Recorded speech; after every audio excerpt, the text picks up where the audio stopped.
진구가 마당에서 공을 튀기며 놀고 있는데 실력이 영영편 없습니다. 결국 놓친 공이 집 안으로 튀어들어가 탁자 위에 있던 도자기를 깨트리고 마는데요. 하필 이때 장 보러 갔던 엄마가 돌아오고 진구는 불안한 마음에 거실에 놔둔 항아리는 그냥 아무 데서나 파는 거냐고 슬쩍 떠봅니다. 하지만 돌아온 대답은 청천벽력이었는데 지인이 잠시 맡겨둔 수천만 원짜리 골동품 백자라고 하네요.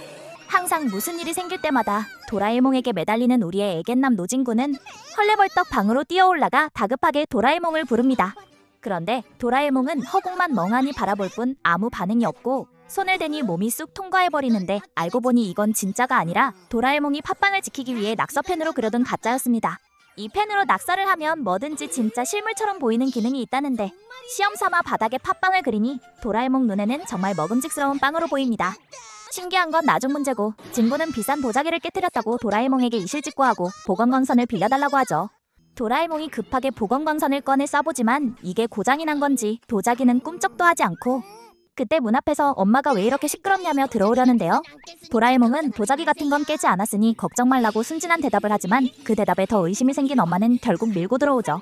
도자기는 멀쩡하고 진구가 급한 대로 낙서펜으로 백자 항아리를 그려놓은 건데 엄마 눈에는 멀쩡한 항아리로 보여서 일단 위기는 모면합니다. 가짜로 버티는 건 한계가 있는 법. 보건광선이 마탱이가 갔으니 차선책으로 시간을 되돌리는 타임 보자기라도 써보려는데 진구가 하루 10원 받고 비실이한테 빌려줬답니다. 도라에몽의 호통에 진구는 비실이네 집으로 전력 질주하는데요. 가는 길에 퉁퉁이가 나타나 재미있는 얘기 좀 들어보라며 진구를 부르고 진구는 바빠 죽겠는데 그럴 시간이 없다며 쿨하게 무시하고 달려가죠. 그 모습에 열받은 퉁퉁이가 쫓아옵니다. 모퉁이를 돈 진구가 얼른 벽에 낙서펜으로 자기 모습을 그려놓고 숨는데요. 씩씩거리며 쫓아온 퉁퉁이는 벽에 그려진 낙서진구에게 혼잣말을 퍼붓습니다. 그렇게 따돌리고 비실이네 도착했지만 보자기는 비실이 엄마가 가져가 버려서 당장 없다는 절망적인 소식뿐인데 허탕치고 다시 집으로 돌아가는 길 골목에 그려놓은 가짜 진구는 당연히 대답이 없고 화가 머리끝까지 난 퉁퉁이 그대로 주먹을 날리지만 맨주먹으로 벽치기만 하고 고통스러워하죠. 빈손으로 집에 돌아온 진구 산 넘어 산이라고 이번엔 엄마가 백자가 더럽다며 닦으려 합니다. 가짜인 게 들킬까봐 진구는 기겁하며 자기가 닦겠다고 온몸으로 막아서죠. 설상가상으로 밖을 보니 아빠가 백자 주인을 데리고 집으로 오고 있었고 진구는 현관문에 낙서펜으로 벽돌벽을 그려버립니다. 눈앞에서 현관문이 사라지자 아빠와 친구는 집을 못 찾고 그대로 지나쳐버리죠.